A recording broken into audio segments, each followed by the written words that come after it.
H D. ಕೋಟೆ ಪಟ್ಟಣದಲ್ಲಿ ಇಂದು ಬೆಳಿಗ್ಗೆ 11 ಗಂಟೆಗೆ ವರ್ತಕ ಸಂಘದ ಅಧ್ಯಕ್ಷರಾದ ಶ್ರೀಯುತ ವಿನಯ್ ಬಜರಂಗಿರವರ ನೇತೃತ್ವದಲ್ಲಿ ವರ್ತಕ ಸಂಘದ ಪದಾಧಿಕಾರಿಗಳೊಡನೆ ಹಿಂದೂ ಪರ ಸಂಘಟನೆಗಳ ಜೊತೆಗೂಡಿ ಅಂಗಡಿ ಮುಂಗಟ್ಟುಗಳನ್ನು ಮುಚ್ಚಿ ಎಚ್.ಡಿ. ಕೋಟೆಯ ಹಳೆ ತಾಲೂಕು ಕಚೇರಿಯಿಂದ ಬಾಪೂಜಿ ವೃತ್ತದ ಮುಖಾಂತರ ಸಾರಿಗೆ ಬಸ್ ನಿಲ್ದಾಣದವರೆಗೂ ಸರತಿ ಸಾಲಿನಲ್ಲಿ ಮಾನವ ಸರಪಳಿಯನ್ನ ನಿರ್ಮಿಸಿ ಕಾಶ್ಮೀರದ ಪಹಲ್ಗಾಮಲ್ಲಿ ಉಗ್ರರ ದಾಳಿಗೆ ಮೃತರಾದಂತಹ ಪ್ರವಾಸಿ ಹಿಂದೂಗಳ ಆತ್ಮಕ್ಕೆ ಶಾಂತಿಯನ್ನು ಕೋರಲಾಯಿತು.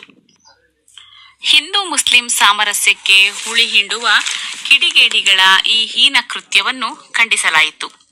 ಸ್ವರ್ಗ ಸದೃಶ ಪ್ರವಾಸಿ ತಾಣದಲ್ಲಿ ಪ್ರವಾಸಿಗರಿಗೆ ನರಕ ದರ್ಶನ ಮಾಡಿಸಿದಂತಹ ಉಗ್ರರಿಗೆ ಉಗ್ರ ಶಿಕ್ಷೆ ಆಗಲು ಕ್ರಮ ಕೈಗೊಳ್ಳುವಂತೆ ಆಗ್ರಹಿಸಿ ತದನಂತರ ಶಾಂತಿಯಿಂದ ಮೌನವಾಗಿ ಎಚ್.ಡಿ. ಕೋಟೆಯ ಬಾಪೂಜಿ ವೃತ್ತದಿಂದ ಎಚ್.ಬಿ. ರಸ್ತೆಯ ಮುಖಾಂತರ ಮಿನಿ ವಿಧಾನಸೌಧಕ್ಕೆ ತೆರಳಿ ಶಾಂತಿಯನ್ನು ಕದಡಿದ ಉಗ್ರರಿಗೆ ಶಿಕ್ಷೆಗೆ ಆಗ್ರಹಿಸಿ ಮಾನ್ಯ ತಹಸೀಲ್ದಾರ್ಗೆ ಮನವಿಯನ್ನು ಸಲ್ಲಿಸಿದರು.